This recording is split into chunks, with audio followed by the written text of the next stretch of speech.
Good evening. Good evening. Thank you for attending the meeting of the Planning Committee on Thursday, 25th of April 2024. For those of you who don't know me, my name's Elaine Stringfellow. I'm Councillor for Lostock Hall Ward. I'm also Vice Chair of this committee. And so I'll be standing in for Councillor Caleb Tomlinson, who has submitted his apologies for this evening's meeting. Committee members and members of the public are reminded that this meeting is being recorded and streamed live to YouTube. If you're attending the meeting because you're a member of the public who has registered to speak, please note that you have a time limit of 4 minutes. You will be timed, and I will confirm when the 4 minutes runs out. You should then finish, or if you're in the middle of making a point, wind up within a few seconds and finish speaking. Please come forward to the microphone. If you're dialing in via Teams, I don't think anybody is, unmute your microphone when I invite you to speak.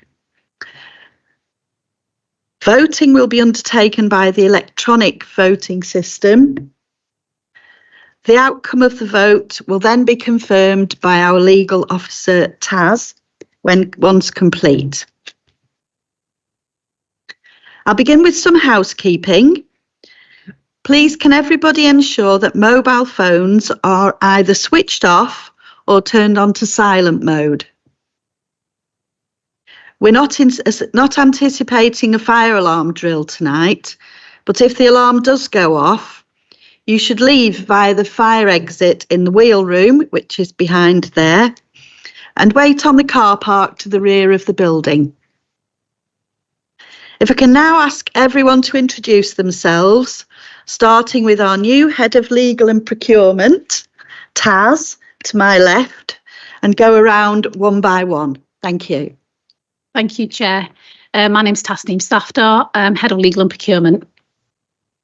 Coral Asprey, Democratic Member Services Officer. Bushman solicitor within the legal team. Kath Unsworth, Councillor for the Broadfield Ward. Good evening, Matthew Farnworth, Councillor for Seven Stars Ward. Good evening, Councillor Phil Smith, representing New Longton and Hutton East. Good evening, Councillor David Shaw, representing Howick Priory in Penwortham. Good evening, Councillor Will Adams, representing Middlefirth in Penwortham. Good evening, Councillor John Rainsbury, representing Hoole. Evening, Wesley Roberts, Councillor for Buckshire and Worden. Tonight I'm standing in for Councillor Hayden Williams. Councillor Damien Bretherton, Walton Liddell West, standing in for Peter Molyneux. I am Councillor Keith Martin, I represent Middlefirth. Good evening, Chris Selby, Development Planning Team Leader. Good evening, Catherine Thomas, Planning Manager. Good evening, Elizabeth Hindle, Head of Planning and Enforcement. Thank you for that. The meeting is officially open. I did forget to say that earlier. Have we got any apologies for absence? Coral, can you confirm, please? Yes, Chair, we've had a few apologies for absence this evening. We've had apologies from Councillors Caleb Tomlinson, Hayden Williams, Mary Green and Peter Molyneux, and we have Councillors Keith Martin, Wesley Roberts, John Rainsbury and Damien Bretherton in attendance as substitutes for those members. Thank you. Declarations of interest. Does anyone have any interest to declare this evening? No? Okay, so there's no declarations of interest. Item 4, minutes of the meeting held on the 21st of March 2024. I have the minutes in front of me here and I have read them and I agree with the minutes of the meeting and I'm happy with those to be accepted. Can I have a seconder for that, please? Councillor Unsworth, thank you. Yeah. We need to go to the vote on that. Can everybody please vote for or against acceptance of the minutes? If you weren't here last month, please can you abstain? Thank you.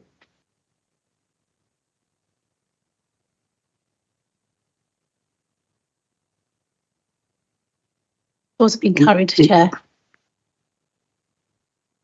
Thank you. Those have been carried. Now on to appeal decisions.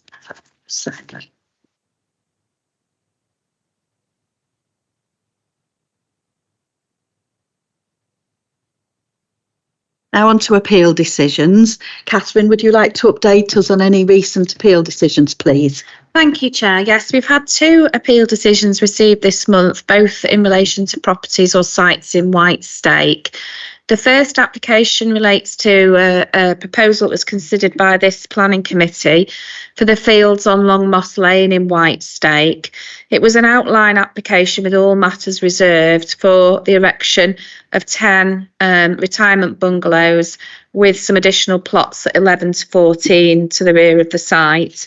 The application was on protected open land where policy G4 establishes a presumption against inappropriate development on such land unless it's required for the purposes of agriculture or uses appropriate to the rural area. And the purpose of that policy is to retain openness and the natural character of the area.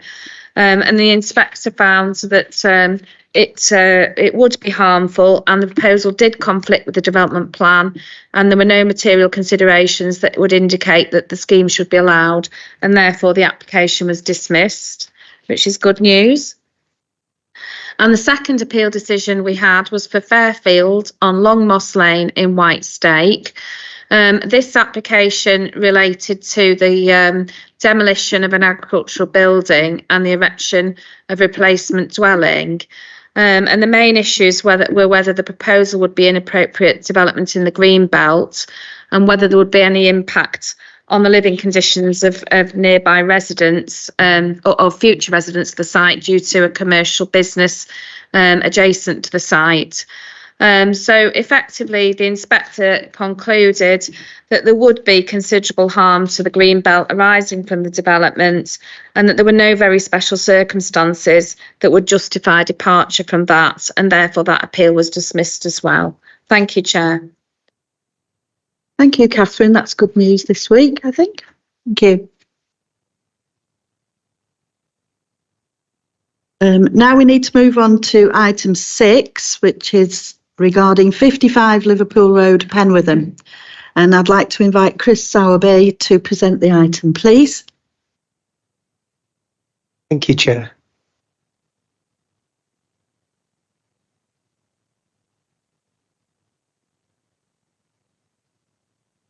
The application relates to the ground floor of a 2-storey semi-detached commercial premises fronting Liverpool Road and within Penwitham District Centre.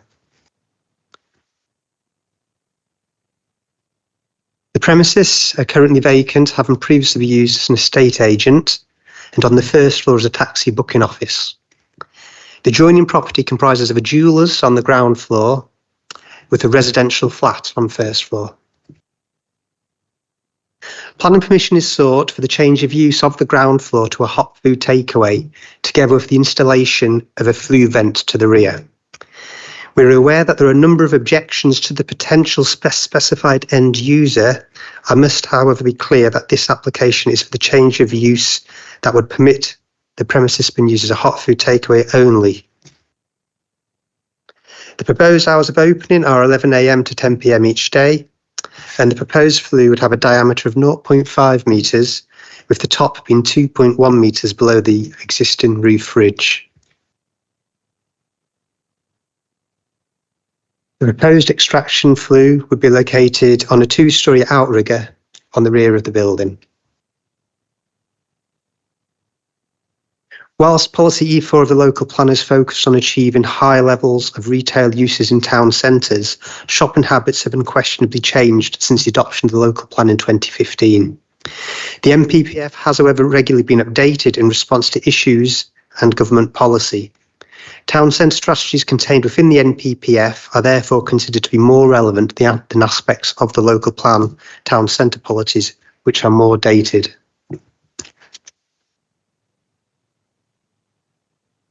Paragraph 90 of the NPPF encourages town centres to be more diverse against a backdrop of decline of retail and town centre locations. Whilst not accordant to the requirements of Policy E4 in terms of the current retail provision in Penwortham District Centre, the proposal is considered to accord with the NPPF and would enhance the vitality and viability of Penwortham District Centre by bringing a long-term vacant unit into use. There are no objections from any of the statutory consultees to the proposal, and for these reasons and those contained within the report, the application is recommended for approval, subject to the imposition of conditions. Thank you, Chair. Thank you, Chris. That's very detailed. Thank you. Do we have any members of the public who wish to speak who have registered?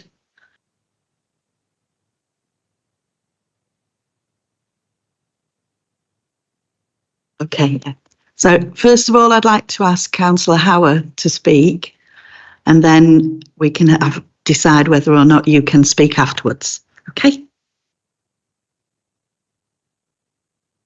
Through you, Chair, that's at your discretion, but let's hear what Councillor Howard has to say in the first instance.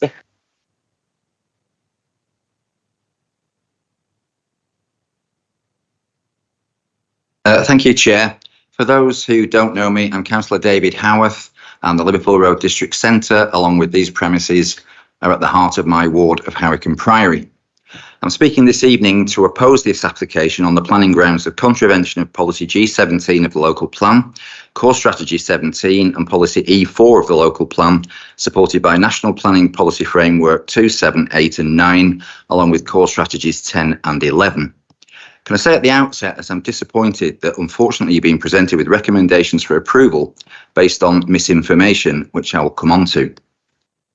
Within the volume of objections received are relevant material planning considerations of odours, noise and disturbance, over-proliferation of takeaways, health, well-being and access to healthy food, and traffic and parking.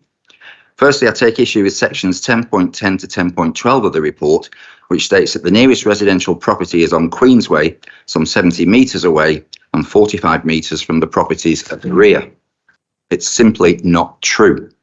I've personally stood in the bedrooms of the flat above number 57 Liverpool Road, which is about 3.65 metres away from the proposed flue. Chair, that is closer from this desk to where you are sitting. There are also residential flats above numbers 53 and 59 Liverpool Road on either side. So how can you open a window on a warm summer's day and all you have coming into your home is the smell of fried chicken being discharged from a flue 4 yards away? That is the same for the businesses at ground floor level who rightly have concerns for their custom and the continuing viability of their businesses as a result. There is also precedence. Committee refused an application for a hot food takeaway at number 27 Liverpool Road, citing increased noise, odours and general activity associated with a hot food takeaway, particularly during evening hours, as contrary to Policy G17 and Core Strategy Policy 17. Moving on to section 10.4 to 10.6 and Policy E4, there are 3 paragraphs all asserting that the property has been vacant for the last 12 months with no apparent appetite for retail use. This is at best conjecture. You cannot possibly know how many enquiries there have been. Contrary to this being a vacant premises, my understanding is that it's been leased for the last 12 months with the lessors receiving monthly rent. That the lessees have chosen not to use the premises that they are renting does not indicate a lack of appetite for retail use or make it long-term vacant. It has been occupied in all but name, as you cannot let out a property on which someone else has a lease and is paying rent. The marketing to let boards have only been in situ for the best part of a month, and again I'm advised by business owners seeking premises that they have inquired but been turned away. Liverpool Road is a vibrant multi-purpose centre in which business units do not stand empty, and that only 22% of retail units are left is a very strong argument for refusal under Policy E4. How close or otherwise hot food takeaways are to each other does not reduce the numbers to the detriment of retail, nor is it a factor in the local plan. I would refer you to National Planning Policy Framework Section 7, ensuring the vitality of town centres, and Core Strategy 11 refers to the district centre of Penwortham and maintaining, improving and controlling the mix of uses in the existing district and local centres. The impact on the highway is best illustrated by an existing hot food takeaway further along the road, where a bus stop has had to be moved due to the constant length of parked cars, preventing disabled and partially sighted passengers from getting on and off the bus. This is an application for a fast food takeaway, which by its nature will attract cars pulling up outside with only 2 short stay parking bays available. Close to the district centre. I think that was your 4-minute warning. Right, in which case I'll Okay. pass on the access to healthy food then. Thank Finally, you. Chair, I totally disagree with the conclusions to justify the recommendation. A flue 3.65 metres from a bedroom window does impact on residential amenity by way of smells and fumes, as does increased noise and disturbance, and is in contravention of Policy G17 and Core Strategy 17, and a change of use from retail will be detrimental to the declining mix of use covered by E4 of the local plan and National Planning Policy Framework 2 and 7. I would urge the committee to refuse. Thank you, Councillor Howarth.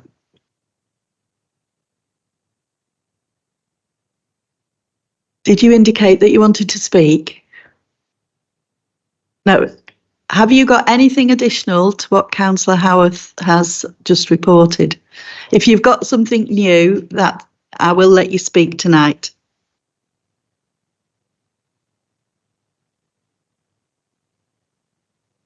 Yeah, if you make yourself comfortable there, press the red button and introduce yourself, and then you've got 4 minutes. Hi, my name is Prem Sony and I own Sony & Co Jewelers, which is the property next to 55.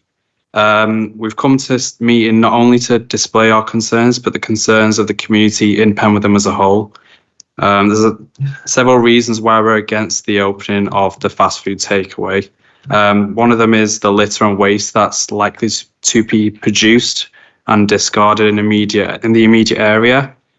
This waste is often unrecyclable, which will cause unsightly and environmental damage in the area. Something that directly affects my business is security concerns that will arise due to the takeaway being open during unsociable hours in the evening, as well as risk of unsociable behaviour in the surrounding area, which, due to the nature of my business in jewellery and high value items, it's of a big concern. Also, there's likely to be unpleasant odours, like we mentioned. And online, the vast majority of community here in Penwortham is largely against the opening of the fast food takeaway, with over 100 votes against. I'm also a local resident, in which I've attended both the primary and secondary school in the area, and truthfully think that having a fast food takeaway would lower the value of the high street. This would be detrimental not only to my business, but other businesses and the community surrounding the area. So I would strongly ask that this application is rejected. Thank you. Thank you. Chris, would you like to respond to anything that Councillor Howarth has said or the resident? Yes, please, Chair. So I'll just reshare my screen again.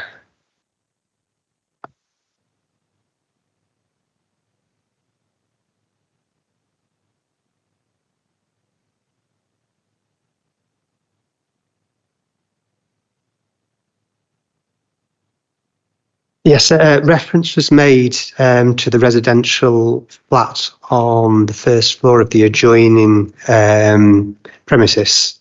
Now, this photograph is of the rear of the application site, and obviously you've got the arrow there which indicates where the flue is going to go on the rear of this outrigger. So in terms of the distance to the nearest habitable room window, you're talking about this window here. This window is on the original rear elevation. So whereas that distance it's around about the 4.2 metre mark, you've actually got the outrigger in between the window and where the flue is going to go. So there's no direct line of sight there, just to make the committee aware of that relationship. In terms of odours, the application was submitted with an odour control assessment. This has been assessed by our environmental health officers, and they've raised no objections. There is a condition recommended, which is condition number 4, and that stipulates that should planning permission be granted, the extraction system must be maintained and installed as per the approved specification, so no modifications to it which could make a difference in terms of the odour. But as submitted, environmental health have raised no objections in terms of noise or odour. That's all. Thank you, Chair. Thank you, Chris.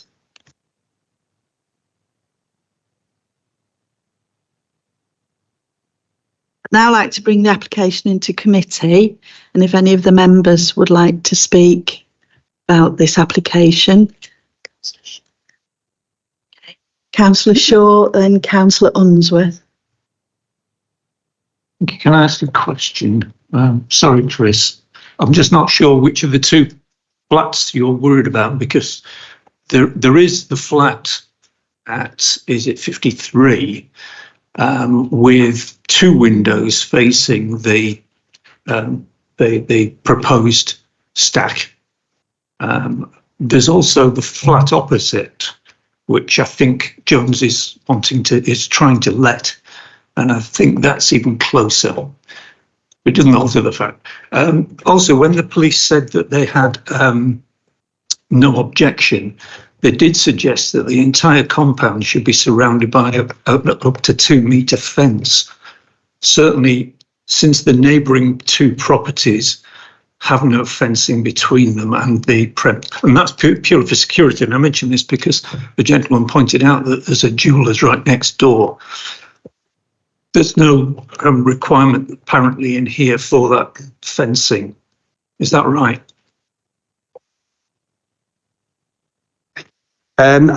Sorry, the reference to the fencing, does that come from the crime prevention officer at Lancashire Constabulary?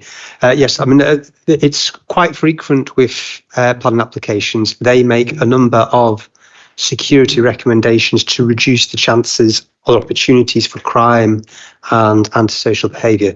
These don't necessarily fit within under the umbrella of planning, but the applicant is made aware of them. So some of them references the likes of CCTV, which is obviously beyond the remit of planning.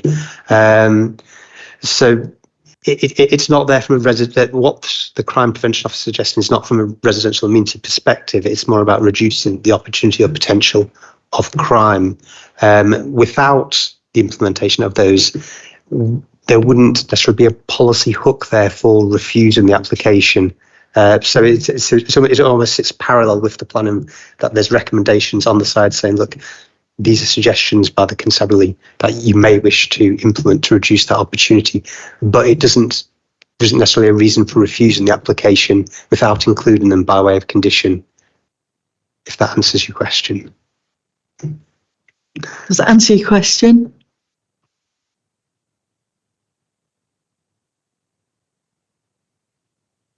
You just ignore the advice that he's getting. Sorry, I'm just not convinced. I appreciate what the stack is intended to do, but it's just these neighbours are just too close to it, in my view. I know there have been an awful lot of people, particularly stoked up by social media, who've got some objection to this. You can weigh them to your heart's content. My concern is really about the most immediate neighbours and potential inconvenience to them. And I do think that Councillor Howarth's point about the amenity of local residents, contrary to policy G17 and court policy 17, would be worthy of refusal. Are you proposing an amendment then? I'll have to move that, yes. Thank you. Would anybody like to second that amendment?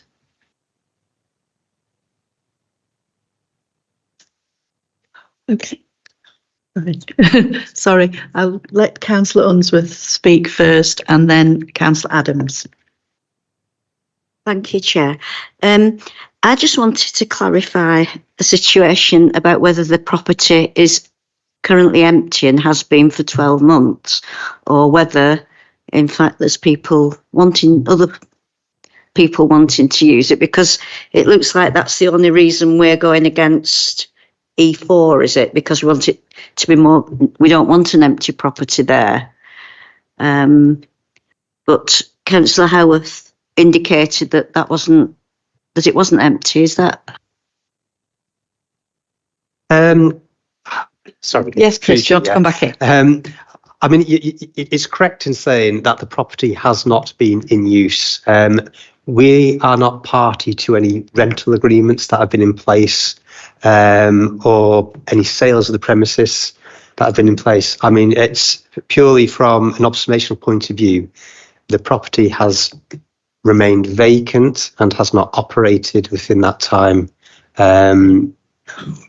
We don't have the ability to access rental agreements to ask or ascertain if a transaction has taken place, and for whatever reason the new owner or occupier has decided not to operate from the premises, but clearly it has remained vacant and has not operated within that time. Thank you. Councillor Adams and then Councillor Smith, please.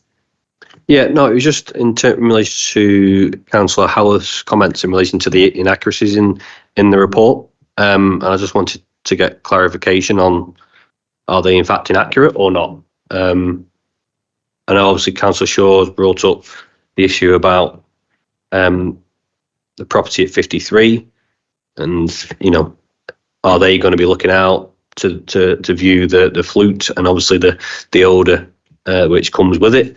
So if you can get clarity on those things, that'll be helpful. Thanks, Chris. Yeah, I'll just go back to sharing my screen again.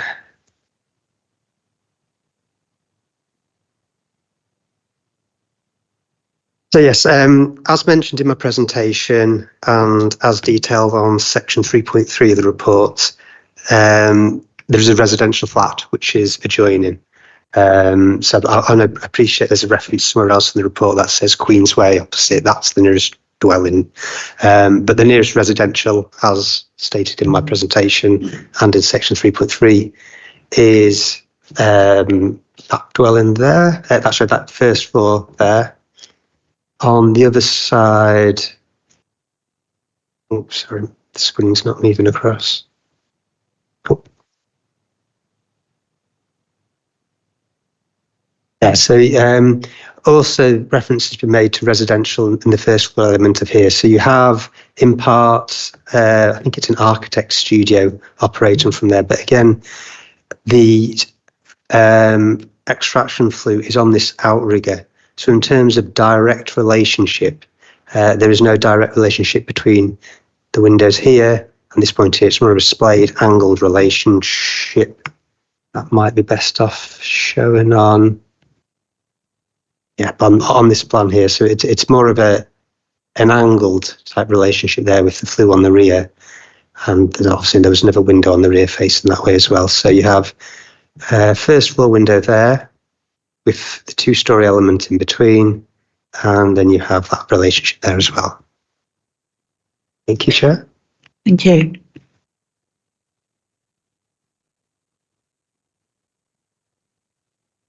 Sorry, Councillor Phil Smith. Yeah, thank you, Chair. A quick question before I actually say anything else, and I might want to come back depending on the answer to the question. There's a list of the consultees, LCC Highways, Environmental Health and Lancashire Constabulary. Unless I've missed it, and I've read the report several times, there's no reference to Penwitham Town Council in there. Now, Pemberton Town Council have a neighbourhood plan, who are until 2026, I believe, are a statutory consultee. So have they been consulted on this or not? Can you answer that, Chris? My understanding is that Pemberton Town Council pick up applications from their area from the weekly list. So that is something that they do on a continual basis. So any response that they've made would be within the main body of the other representations, and it wouldn't be entered as the statutory consultee. So it would form part of the main body of objections summarised in section 7. Sorry, I don't agree with that at all. It should not be in the main body. It should be. They are a statutory consultee, and it should be in there and should be referenced. And normally when one of the parish councils write in, and we've got plenty of them, normally it's discussed at a parish council, and it is part of the report, whether it's supported by the parish council or in this case a town council or not. Catherine would just like to come in with a comment on this, please. Thank you, Councillor. Thanks, Chair. There is a definition of what a statutory consultee is for the planning purposes. So, for example, the Highway Authority or Natural England or the Environment Agency, and it doesn't include parish councils in that list. So whilst we might report the comments of a parish council if they were particularly relevant to an application, it wouldn't be included in the body of the report that refers to statutory consultees. It could be incorporated in the area of other representations. And as Chris has said, our procedure for planning application notifications, in the same way as ward members receive the weekly list and identify applications of interest within their particular ward, parish councils also receive that weekly list, so they can decide, once they receive, the parish clerk receives the list, they can then decide whether they want some of those applications to be considered at a parish meeting and then lodge comments in relation to them, or in some cases, if they think they're minor matters or not something to concern the parish council, they may choose not to submit any representations. It helps. I believe this was considered at the last town council meeting because I had to abstain on the matter.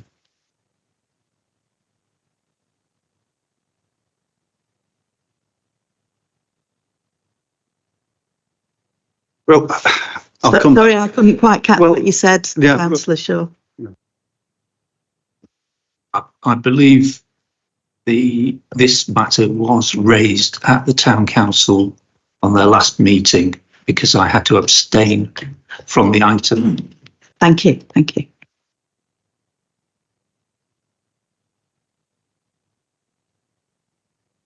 Does that answer your question about the parish council being involved then, Councillor Smith? Not really, no. I mean, I know sometimes I'm surrounded by parish councils and we've got half a dozen of them, but, and sometimes the dates of the meetings are in conflict with the dates of the planning meetings and they can't always consider them. But this is obviously quite a controversial planning application locally, and I would have thought the parish council would have had something definite to say about it, and indeed that somebody might have come and represented the parish council, the town council, particularly considering they do have a neighbourhood development plan, which they are supposed to be consulted on.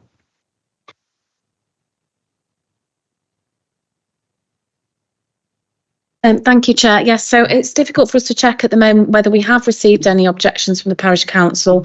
I suspect that we haven't because they would have been included within. Have we received them? And have they been published on the council's website?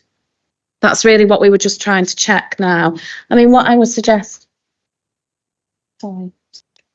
Yeah, what I would suggest, members, if that's something that they're concerned about, perhaps we would defer this item to the next committee to allow us to, check whether or not we have received the comments from the parish council, and then we can include them fully in the report.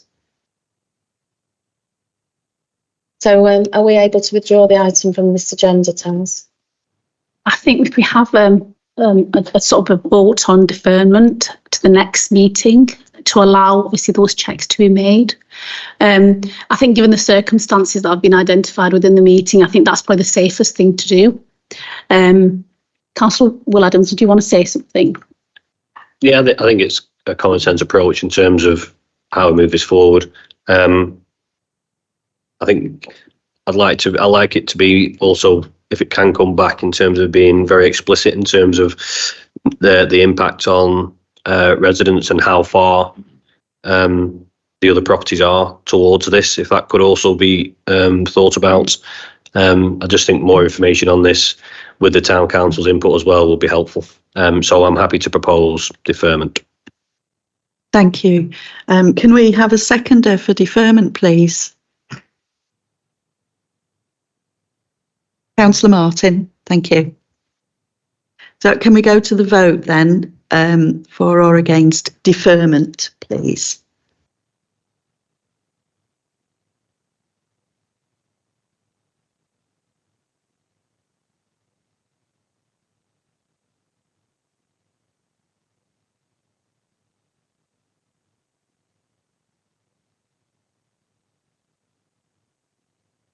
Thank you, Chair. So members have decided to defer that item to the next committee meeting.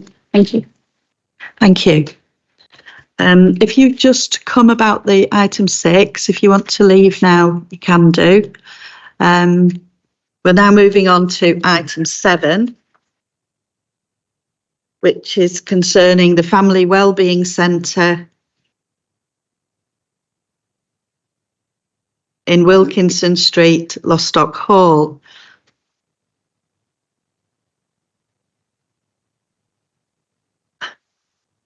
I'd like to ask Chris again to present the item, please. Thank you, Chris.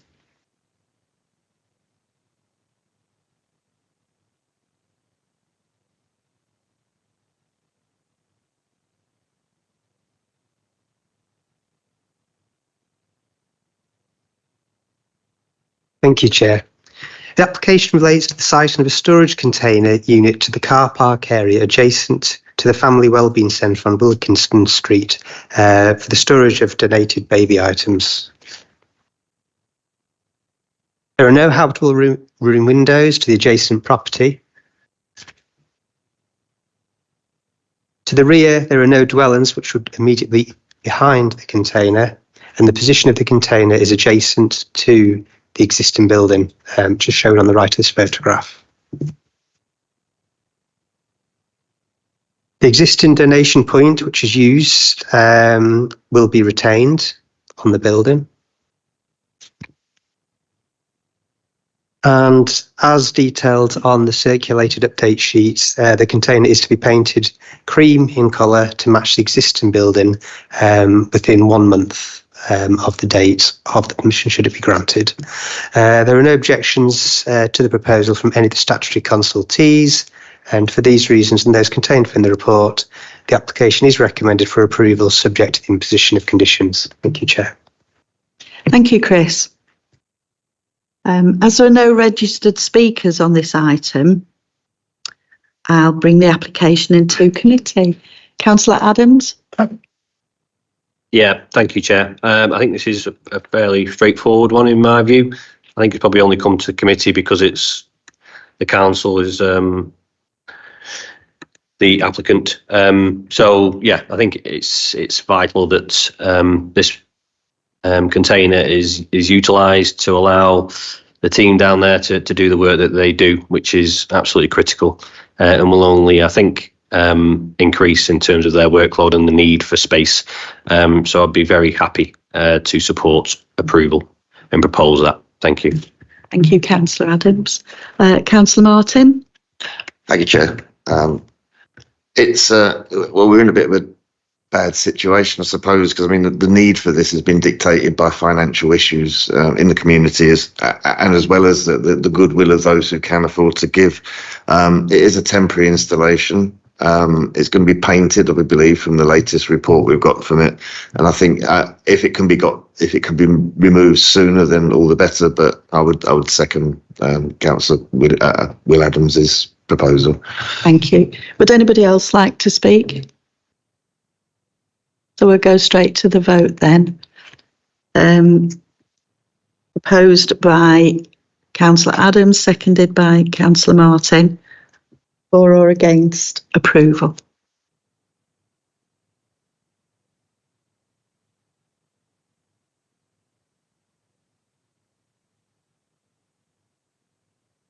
Thank you, Chair. So committee has unanimously agreed to grant planning permission subject to conditions in respect of the Dancing School Family Wellbeing Centre application. Thank you. Thank you, Taz. Well, that's the end of a very short meeting. Thank you to everybody for attending, and the meeting is now closed.